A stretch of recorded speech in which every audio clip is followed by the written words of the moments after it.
बिस्मिल्लाहिर्रहमानिर्रहीम अस्सलाम वालेकुम। आप मेरा यूट्यूब चैनल देख रहे हैं। Welcome to my YouTube channel. ये वाइस प्रिंसिपल, हेड मिस्ट्रेस और हेड मास्टर एजुकेशन ऑफिसर के वाले से जितनी भी जॉब्स हैं उसका हमारा लेक्चर नंबर 24 है। आज हमने स्टार्ट करना था एजुकेशन साइकोलॉजी। ये मैंने आपको 2 दिन जस्ट नोट्स शेयर किए थे व्हाट्सएप पे। तो बहुत से बच्चों के मैसेज आ रहे थे कि सर इसकी हमें समझ नहीं आ रही नोट्सों से, आप इसका लेक्चर ज़रूर बनाएं। तो एजुकेशनल साइकोलॉजी क्या है, सब फर्स्ट ऑफ ऑल तो हमने देखना है साइकोलॉजी क्या होता है। ठीक है जी। साइकोलॉजी है जी study of human mind and behaviour. किसी भी इंसान के दिमाग का मुतालिया, उसके दिमाग में क्या चल रहा है। अगर कोई बंदा एक्ट कर रहा है, किसी किस्म को कोई हरकत कर रहा है, तो वो क्यों कर रहा है, उसका जो बिहेवियर है वो इस तरह बिहेव क्यों कर रहा है बंदा। कोई बंदा जो है ना बड़ा नेगेटिव बिहेव कर रहा है, या बंदा पॉजिटिव बिहेव कर रहा है, या बंदा जो किसी किस्म का कोई एटीट्यूड दिखा रहा है, वो क्यों दिखा रहा है, उसके पीछे उसकी क्या वजूहात हैं, क्या उसके मुहर्रकात हैं जिसकी वजह से ये बंदा इतना अच्छा है या बंदा इतना बुरा है, या बंदा जो है ना खामोश है, या बंदा इतना बोल रहा है, या बंदा रो रहा है, या बंदा बड़े जज्बात का इजहार कर रहा है। उसके पीछे क्या मुहर्रकात होते हैं, क्या स्टिमुलस होते हैं, उनकी स्टडी को हम कहते हैं साइकोलॉजी। ठीक है जी। उसके बाद उसके बाद आती है एजुकेशनल साइकोलॉजी।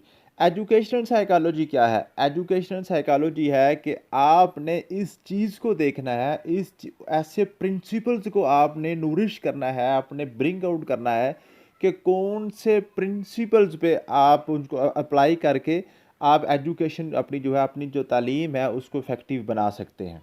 ठीक है जी। एजुकेशनल इंस्टीट्यूशन में कौन कौन सी चेंजिंग्स जो है ना होनी चाहिए, या कोई अदारा जो है वो क्यों इतना कामयाब है तो क्यों इतना कामयाब है, अगर नाकाम है तो क्यों इतना नाकाम है, कौन सा जो एजुकेशनल सिलेबस जो है ना अगर वो कामयाब है तो क्यों कामयाब है, नाकाम है तो क्यों नाकाम है।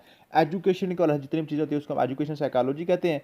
तो एजुकेशन साइकोलॉजी की जो स्कोप है, जो इसकी रेंज है, वो हमारी लर्निंग थ्योरीज की तरफ है। Cognitive development, motivation and engagement, assessment and evaluation, learning abilities, classroom management और टीचर ट्रेनिंग।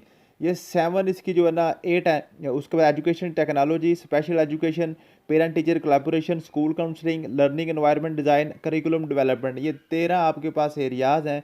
इन एरियाज़ पे हमने बात करनी है एजुकेशनल साइकोलॉजी के हवाले से कि लर्निंग थ्योरीज कौन कौन सी हैं, कौन कौन सी थ्योरी किस तरह काम करती है, कौन सी थ्योरी पे आप जो ना लर्निंग को अपनी को इन्हांस कर सकते हैं, अपने बच्चों की लर्निंग को कैसे आप बढ़ा सकते हैं। तो आज हमने लर्निंग थ्योरीज पे बात करनी है। फर्स्ट ऑफ ऑल पहले पे ये बात करेंगे, उसके बाद इंशाल्लाह ताला हम जो है ना 1 बाय 1 सभी पॉइंट्स पे बात करेंगे। तो आज ही हमारे पास है लर्निंग थ्योरीज। ठीक है। लर्निंग थ्योरीज हमने पढ़नी है जी 3 टोटल। यही आपका सिलेबस है, यही से आपका पेपर बनता है।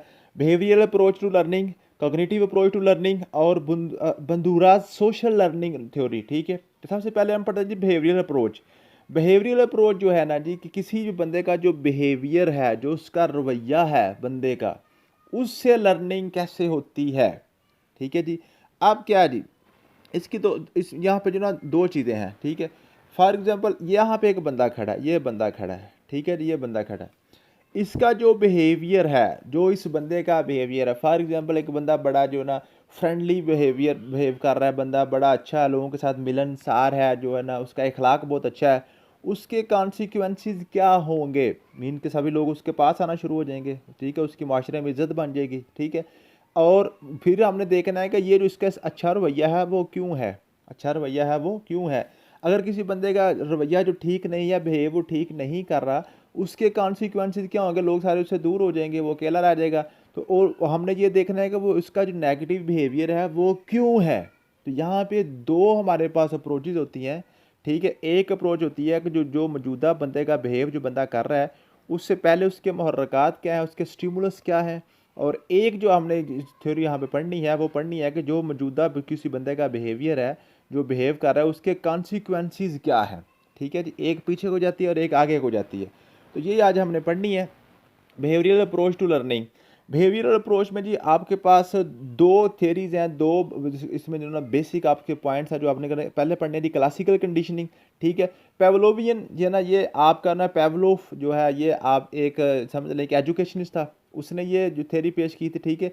इसको पेवलोवियन कंडीशनिंग कहते हैं, या इसको क्लासिकल कंडीशनिंग भी कहते हैं। और दूसरा आपका बी एफ स्किनर था, बी एफ स्किनर, जिसको स्किनरियन कंडीशनिंग भी कहते हैं। ठीक है। बी एफ स्किनर ने उसको हम कहते हैं ओपेरेंट कंडीशनिंग, ऊपर वाले कहते हैं क्लासिकल कंडीशनिंग। यहाँ पे क्वेश्चन आपका बनता है क्लासिकल कंडीशनिंग किसने पेश की थी, वो पेवलोवियन ने की थी।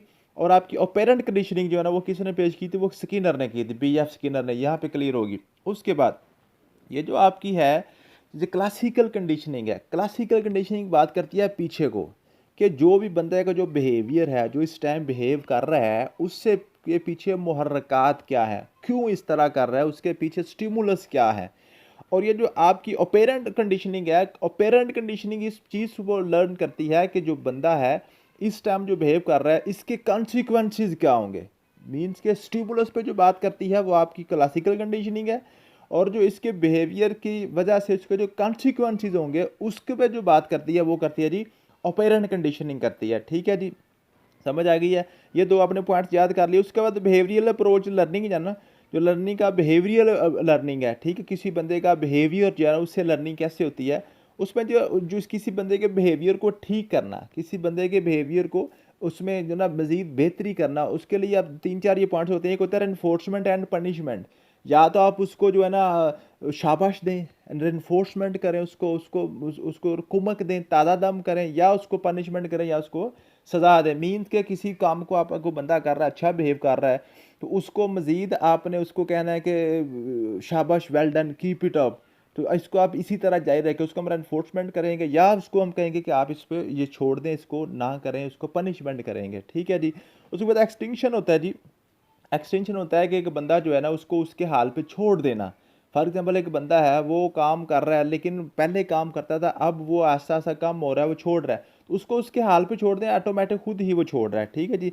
जनरलाइजेशन एंड डिस्क्रिमिनेशन, जनरलाइजेशन और डिस्क्रिमिनेशन है जी किसी भी जनरल चीज़ को उसमें स्पेसिफिक चीज़ को अलहदा करना।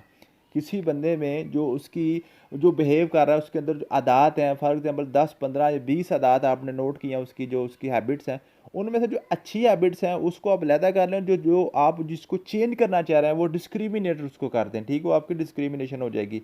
बिहेवियरल मॉडिफिकेशन है कि आप किसी बंदे का बिहेवियर है उसमें चेंज लेके उसको मॉडिफाई कर रहे हैं। फॉर एग्जांपल एक बंदा है वो है जो उसको शौक है कुत्तों का, आप समझते हैं कि उसको कुत्तों का शौक नहीं होना चाहिए, उसको हम क्या करें कि आस्ता आस्ता, हमें पता है वो जानवरों से प्यार करता है, हम उसको कुत्तों से छुड़ा के आस्ता आस्ता जो है ना वहाँ पे तोते की तरफ ले आएंगे, या जो है ना बुफलाओं की तरफ ले आएंगे, कोई पालतू जानवरों की तरफ आस्ता आस्ता छोड़ छोड़ के उसको मॉडिफाई करते करते हम उसको बुक्स की तरफ ला सकते हैं। ठीक है जी।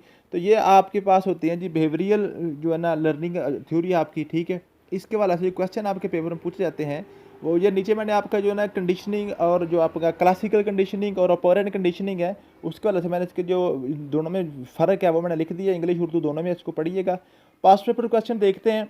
पास्ट पेपर क्वेश्चन कहता है जी which learning theory emphasises the role of observable behaviour and their consequences in shaping behaviour. किसी भी बंदे के बिहेवियर को बनाने के लिए, उसके शेप बनाने के लिए, अच्छा करने के लिए कौन सी थ्योरी है, वो बिहेवियरिज्म है। ठीक है जी। उसके बाद in operant conditioning what type of consequences is use increase likelihood of a behaviour recurring. किसी भी बंदे का जो बिहेवियर उसको रिकरिंग मीन के बार बार वो हम उसको इंक्रीज करने के लिए, कि मीन के जो आप कर रहे हैं अच्छा कर रहे हैं उसको मजीद बेहतर करें, उसको हम क्या करेंगे, पॉजिटिव रेनफोर्समेंट करेंगे, उसको कुमक देंगे, उसको शाबाश देंगे। क्वेश्चन नंबर 3 है which theorists is known for introducing the concept of operant conditioning. Operant conditioning आपको पता है ये बीएफ स्किनर ने की थी। ठीक है जी। क्वेश्चन नंबर 4 है which type of conditioning involve associating involuntary involuntary involuntary reflexive responses with neutral stimuli. ठीक है जी। Involuntary reflexive response with neutral stimuli जो होता है ना, हमने कौन सी कंडीशन लेगा, वो ऐसी कंडीशन जिसमें हमने स्टिमुलाई के हवाले से बात करनी होती है कि मुहर्रक क्या है, जो बंदे का इस टाइम जो बिहेवियर है उसके पीछे क्या चीज़ कार फरमाया है, तो वो हमारी होती है classical conditioning. Positive punishment involve, positive punishment में क्या होता है जी, एडिंग जो aversive stimulus to decrease a behaviour. तो जब आपने किसी भी चीज़ को ख़त्म करवाना है तो आप उसको क्या करेंगे, पनिशमेंट करेंगे, जो उसके उसका जो उसका जो भी उसको मुहर्रक है, जो किसी बंदे के बिहेवियर को ख़राब कर रहा है उसको ख़त्म करने के लिए आप पनिशमेंट देते हैं। ठीक है जी। उसको ज़्यादा करने के लिए आप रेनफोर्स करते हैं। In classical conditioning what is the term for neutral stimulus that become associated with the unconditioning stimulus. ठीक है जी। वो क्या कहता है जी, क्लासिकल कंडीशनिंग जब आप इसको पढ़ेंगे ना, मैंने आपको बताया हुआ, ठीक, क्लासिकल कंडीशनिंग में क्या होता है कि हमने देखना होता है कि जो बंदे का बिहेवियर है वो किस कंडीशन, किस स्टिमुलस के साथ जुड़ा हुआ है। फॉर एग्जांपल एक बंदा है उसका वो ना खाना देखते ही उसको जनाब जो है ना वो रोना शुरू कर देता है फॉर एग्जांपल, ठीक है। हमने देखना है ये जो उसका रोना है ना, रोना किसके साथ एसोसिएट है, खाने के साथ एसोसिएट है, ठीक। खाने का रोने के साथ ताल्लुक नहीं है, उस बंदे का बंदे के साथ खाने के साथ ताल्लुक है, ठीक है। तो ये जो आपका स्टिमुलस है, जो उसका मुहर्रक है, वो उसकी कंडीशन किसके साथ है, वो उसके साथ जुड़ा हुआ है, उसके रोने के साथ, ठीक है जी। तो जी क्लासिकल कंडीशनिंग क्या है जी, जो न्यूट्रल स्टिमुलस है वो एसोसिएट किसके साथ होता है, कंडीशन स्टिमुलस के साथ एसोसिएट हो जाता है। स्टिमुलस कहते हैं मुहर्रक को। Question number 7, operant conditioning focus on the relationship between. जो ऑपरेंट कंडीशनिंग आपको पता है वो बिहेवियर और कॉन्सिक्वेंसेस पे बात करता है, वो आगे की तरफ बात करता है, ठीक है जी। Which type of conditioning involve shaping behaviour through reinforcement and punishment, जो ऑपरेंट कंडीशनिंग में ही होता है, ठीक है जी। In classical conditioning the condition response as a result of pairing of conditional stimulus and unconditional stimulus. जो स्टिमुलस जो मुहर्रक होते हैं ना, उनकी वजह से जो बिहेवियर बनता है वो हमने यहाँ पे क्लासिकल कंडीशनिंग में पढ़ना होता है। क्वेश्चन नंबर 10 है, what distinguish operant conditioning from classical conditioning. Classical conditioning को और ऑपरेंट कंडीशनिंग में क्या फ़र्क होता है, इसमें जो है ना आपकी ऑपरेंट कंडीशनिंग जो है वो कॉन्सिक्वेंसेस पे बात करती है, क्लासिकल कंडीशनिंग जो है ना कॉन्सिक्वेंसेस पे बात नहीं करती, यही इनके दरमियान फ़र्क होता है। उम्मीद है कि आपको कुछ बातें समझ आई होंगी। ये साइकोलॉजी बड़ा खुश्क सा सब्जेक्ट होता है, इसको इतनी जल्दी समझ नहीं आती, मैंने कोशिश की आपको आसानी से समझाऊँ। इंशाअल्लाह मज़ीद इसको हम आसान करने की कोशिश करेंगे। थैंक यू सो मच, मिलते हैं नेक्स्ट वीडियो में। अल्लाह हाफिज़।